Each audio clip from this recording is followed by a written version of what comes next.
Livro Fonte Viva, Espírito Emmanuel, Psicografia, Francisco Cândido Xavier, capítulo 37, na obra regenerativa.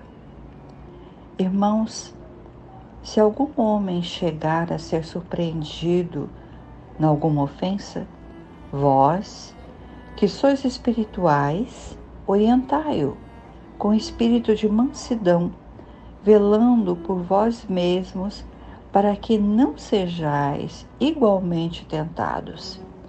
É uma carta de Paulo aos Gálatas, capítulo 6, versículo 1. Se tentamos orientar o irmão perdido nos cipoais do erro, com aguilhões de cólera, nada mais fazemos que lhe despertar a ira contra nós mesmos. Se lhe pusermos golpes, revidará com outros tantos. Se lhe destacarmos as falhas, poderá salientar os nossos gestos menos felizes. Se opinamos para que sofra o mesmo mal com que feriu a outrem, apenas aumentamos a percentagem do mal em derredor de nós. Se lhe aplaudimos a conduta errônea, aprovamos o crime. Se permanecemos indiferentes, sustentamos a perturbação. Mas se tratarmos o erro do semelhante como quem cogita de afastar a enfermidade de um amigo doente, estamos, na realidade, concretizando a obra regenerativa. Nas horas difíceis, em que vemos um companheiro despenhar-se nas sombras inferiores, não olvidemos que para auxiliá-lo é tão desaconselhável a condenação quanto o elogio. Se não é justo atirar petróleo às chamas com o propósito de apagar a fogueira, ninguém cura chagas com a projeção de perfume. Sejamos humanos, antes de tudo. Abeiremo-nos do companheiro infeliz com os valores da compreensão e da fraternidade. Ninguém perderá exercendo o respeito que devemos a todas as criaturas e a todas as coisas. Situemo-nos na posição do acusado e reflitamos se, nas condições dele, teríamos resistido às sugestões do mal. Relacionemos as nossas vantagens e os prejuízos do próximo com imparcialidade e boa intenção. Toda vez que assim procedermos, o quadro se modifica nos mínimos aspectos. De outro modo, será sempre fácil zurzir e condenar, para cairmos com certeza nos mesmos delitos quando formos por nossa vez visitados pela tentação.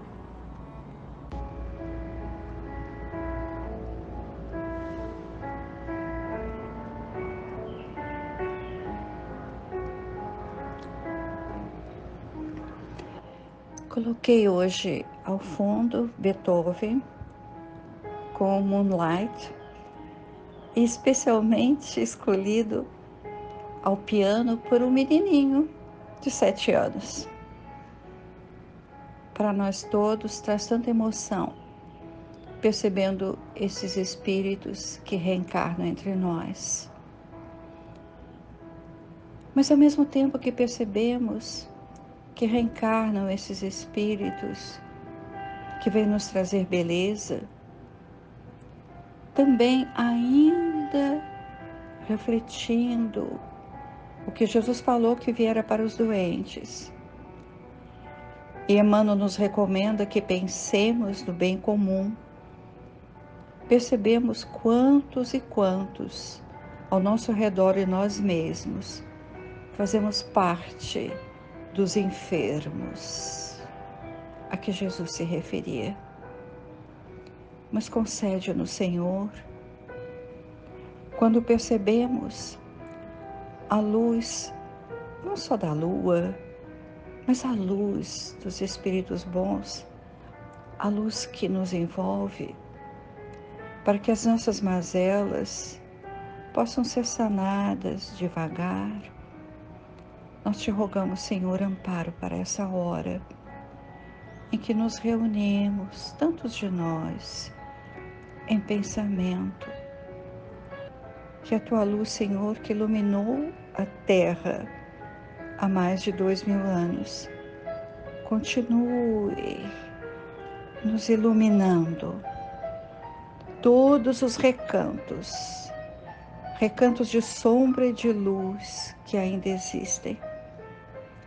E que nós, nesse momento, aproveitemos dos teus conceitos, dos teus ensinos, sentindo esses conceitos em nossas almas e não apenas pelo nosso raciocínio. Com teu amparo, Senhor, e com as bênçãos de Deus, nosso Pai, que possamos iniciar assim os comentários, os nossos pequenos estudos deste capítulo de Emmanuel. Que assim seja, graças a Deus.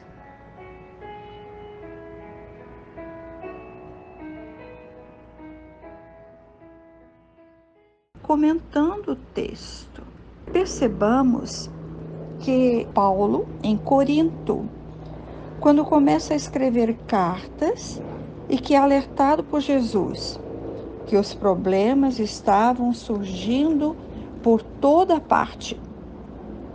E quantos problemas, quantas dificuldades surgiram.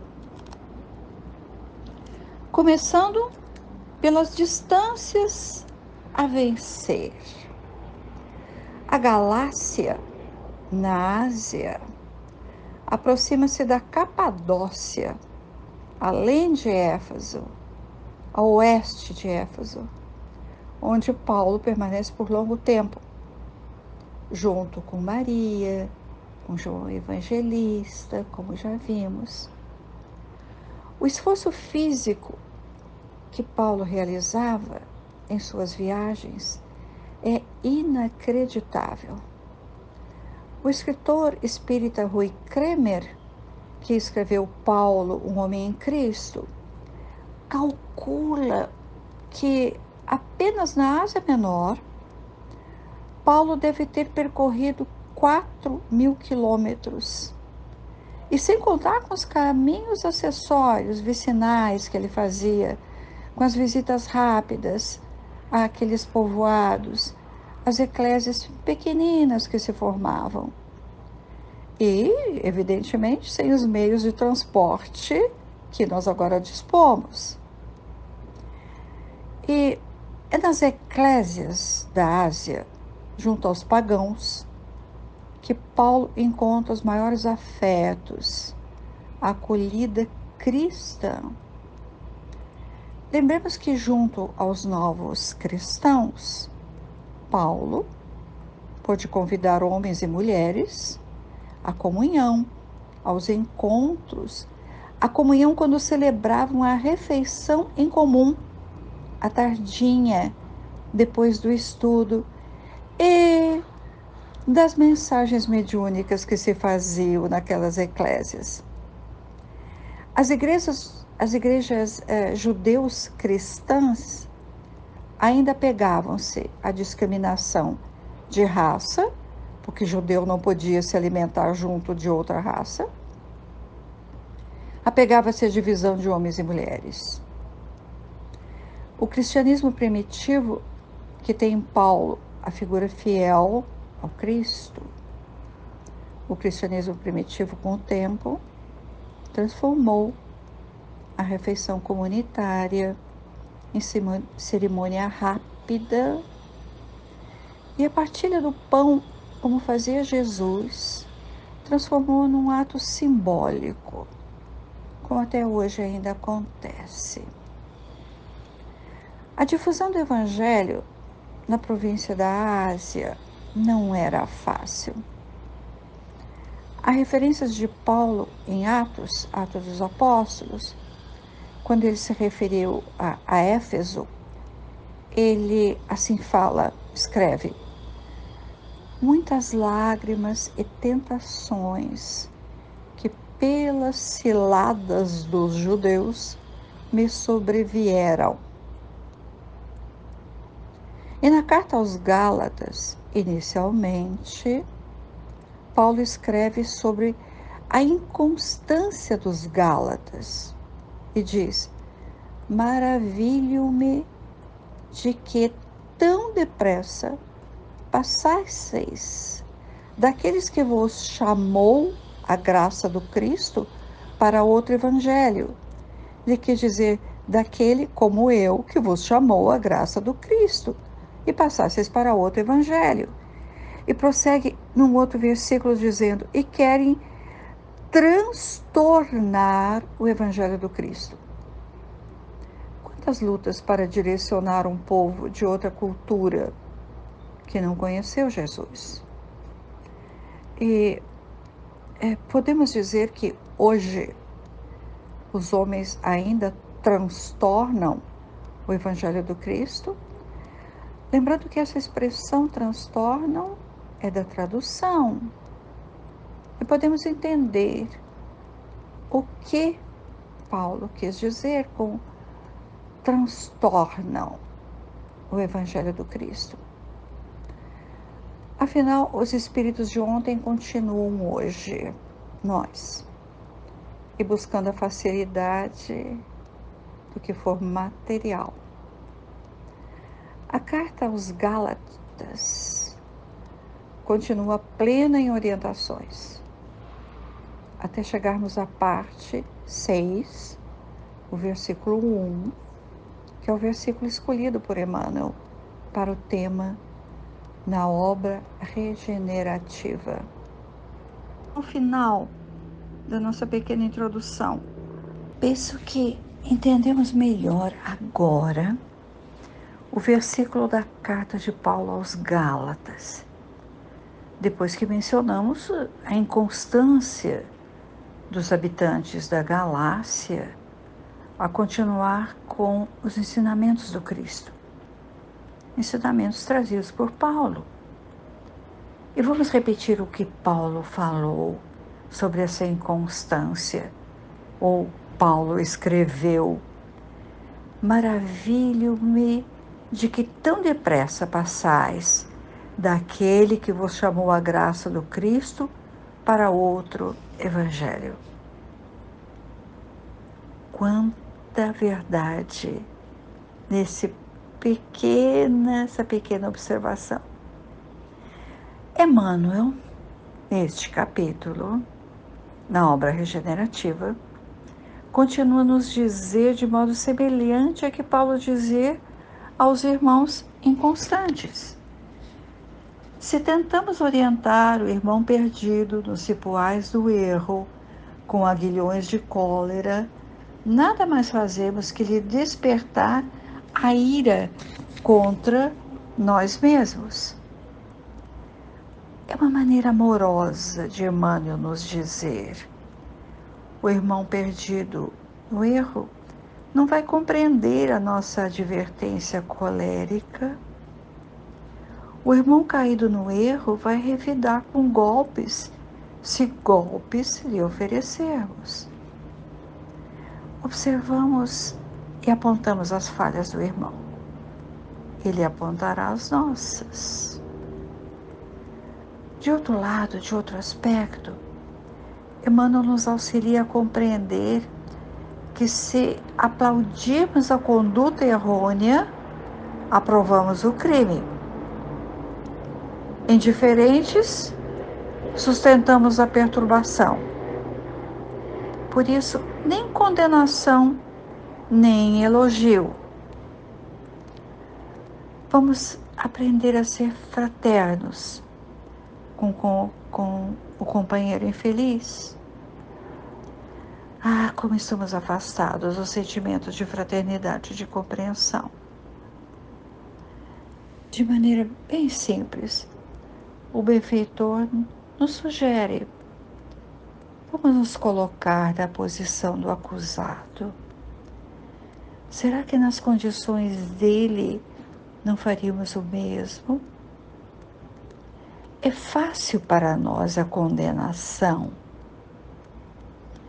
Exercitar compreensão e reflexão para não cairmos por nossa vez quando formos visitados pela tentação. Assim nos diz Emmanuel. E no estágio de evolução em que nos situamos, somos muitas vezes visitados por tentações. Mestre, amigo incondicional de todos nós, nós necessitamos novamente, outra vez, ouvir as exortações do teu apóstolo Paulo, aquele que viveu entre os homens momentos de incompreensão e também de aflições extremas. Mas ele, Paulo, nós agora sabemos, sintonizava-se com o Espírito Superior, o Espírito amoroso, governador do planeta Terra. Sintonizava-se com o Cristo de Deus, como agora nós te invocamos.